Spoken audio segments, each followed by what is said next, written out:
Gerry Goit was worn out after climbing Mount Rainier near Seattle on Saturday. He fell asleep while driving home, and soon afterwards his SUV plunged down an embankment and landed there, upside down in this frigid, raging river, leaving him trapped and desperate.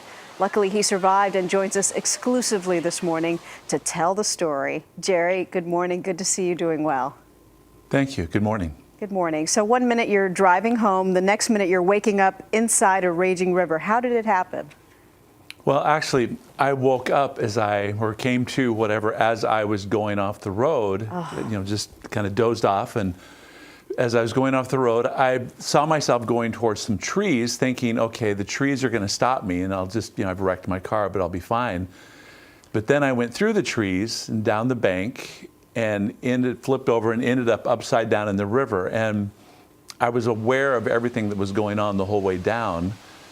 When I came to rest and was upside down in the water, I realized it was a very serious situation, and this could be the end.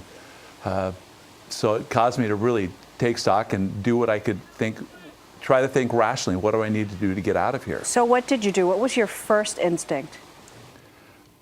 My first instinct was to pray and just ask God, help me to be calm, help me to stay focused. And did you try to physically get out? Oh, sure. So when I first came to, I realized my leg. So the car was upside down. I was between the two front seats, so that I was anyway. So I'd come back a little bit. And my right leg was stuck, and so I just thought that's what was holding me. So I worked and I got my leg free, and I then began to try to go back, but then I realized that the seatbelt was still holding me. And you couldn't get the seatbelt off, so you had no choice but to sit there and wait. And you mentioned that you thought this might be the end. How does somebody in a situation like that manage to stay calm? Did you stay calm? I did.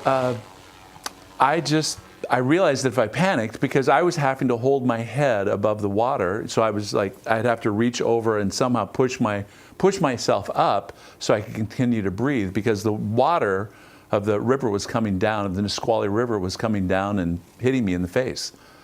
And when so I tried to release the button. I couldn't find the button. I had a knife in the car that I actually kept there if I ever got in that situation to cut the seatbelt, but I couldn't get to it. Luckily, the rescuers got there in time, in the nick of time, I understand, because they say that your head was starting to get under the water, and they cut you out of there. Now that this has passed, now that this has come and gone, I'm sure that it's led to moments of deep reflection. What are your thoughts in the aftermath of this? One, gratitude for God for bringing those people to rescue me, and all the there's just a number of people, both the Good Samaritan and other climbers that were coming down, and the park rangers who got involved and risked their lives getting in the water to help me. Very thankful for all of those folks. I'm glad it was a rescue and not a recovery. The ranger who came in the car with me to cut the seatbelt, Peter Maggio, he actually put his life at risk, because when he came in the car, that could have caused us both to go down the river, and we both could have drowned. Wow. And so I'm very thankful to him that he was willing to do that. Yeah, it takes a special person. Gerry Goit, we're glad that you're doing well this morning, and very happy for your family as well. Thanks so much for taking the time. Thank you. A lot happens early on The Early Show, weekday mornings on CBS.